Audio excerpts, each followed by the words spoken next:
Satyabhama Institute of Science and Technology, Chennai.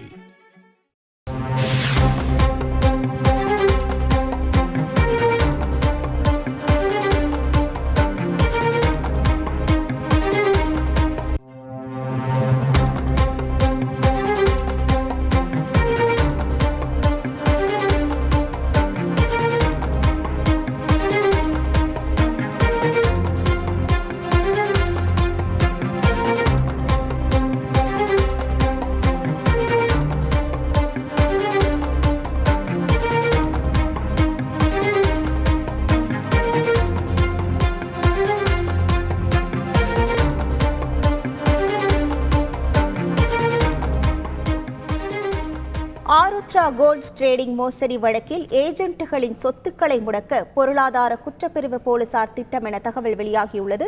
விவரங்களோடு இணைகிறார் நமது செய்தியாளர் சாலமன். வணக்கம் சாலமன், இது குறித்தான கூடுதல் விவரங்கள் என்ன? ஆருத்ரா கோல்ட் ட்ரேடிங் விவகாரத்தில் மொத்தம் 2438 கோடி ரூபாய் மோசடி தொடர்பாக பொருளாதார குற்றப்பிரிவு போலீசார் வழக்கு பதிவு செய்து விசாரணை மேற்கொண்டு வருகின்றனர். இதுவரை மொத்தம் 23 பேரை பொருளாதார குற்றப்பிரிவு போலீசார் கைது செய்து முக்கிய குற்றவாளியான ஆருத்ரா கோல்ட் நிறுவனத்தின் நிர்வாக இயக்குனர் ராஜசேகரை எம்லாட் ஒப்பந்த அடிப்படையில் துபாய் போலீசார் அங்கு கைது செய்து சிறையில் அடைத்துள்ளனர்.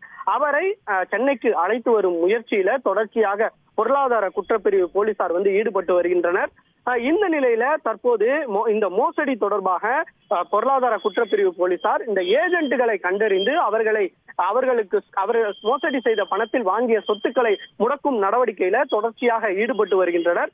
குறிப்பாக ஆருத்ரா இந்த மோசடி செய்த விவகாரத்துல மொத்தம் 7000 ஏஜென்ட்டுகள் இந்த ஆருத்ரா நிறுவனத்துல ஏஜென்ட்டுகளாக பணியாற்றி இருப்பது தெரிய வந்துள்ளது. குறிப்பாக இவர்களை கண்டறிந்து மொத்தம் அதில் அதிகமாக சம்பாதித்த, அதாவது 10 கோடியிலிருந்து 50 கோடி ரூபாய் வரை இதில் அதிகமாக சம்பாதித்த ஏஜென்ட்டுகளை கண்டறிந்து அவர்களுக்கு சம்மன் அனுப்பி அவர்களை அழைத்து விசாரணை செய்யும் பணியில ஈடுபட்டு வருகின்றனர்.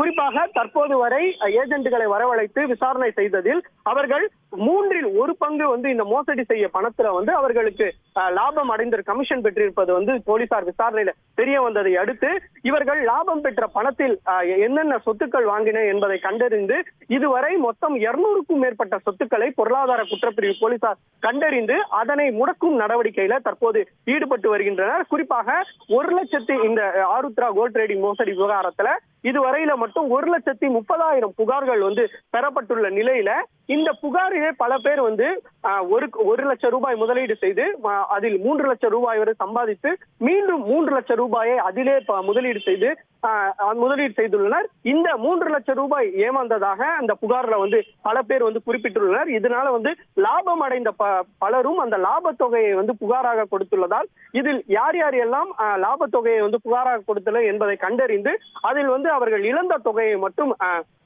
புகாராக பெற தற்போது பொருளாதார குற்றப்பிரிவு போலீசார் ஈடுபட்டு வருகின்றனர். மேலும் தொடர்ச்சியாக துபாய் சிறையில் இருக்கக்கூடிய அந்த ராஜசேகரை இவர்கள் சென்னைக்கு அழைத்து வரும் பணியிலும், அது மட்டுமின்றி அவரது மனைவி துபாயில தலைமறைவாக இருந்து வருவதால் மகாலட்சுமி என்பவரையும் கைது செய்யும் நடவடிக்கையில தற்போது பொருளாதார குற்றப்பிரிவு போலீசார் ஈடுபட்டு வருகின்றனர். தொடர்ச்சியாக இந்த ஏஜென்ட்டுகள் என்னென்ன சொத்துக்கள் வாங்கினர் என்பது தொடர்பாக கணக்கிட்டு அந்த சொத்துக்களை முடக்கும் நடவடிக்கையில ஈடுபடுகின்றனர். அதன் பிறகு இந்த சொத்துக்கள் அனைத்துமே வருவாய்த்துறைக்கு ஒப்படைக்கப்பட்டு நீதிமன்றம் மூலமாக அவர்கள் இழந்த பணத்திற்கு கொடுக்கப்படும் எனவும் பொருளாதார குற்றப்பிரிவு போலீசார் தரப்புல தெரிவிக்கப்பட்டுள்ளது. உங்கள் முழு விவரங்களுக்கு நன்றி Solomon. Satyabhama Institute of Science and Technology, Chennai.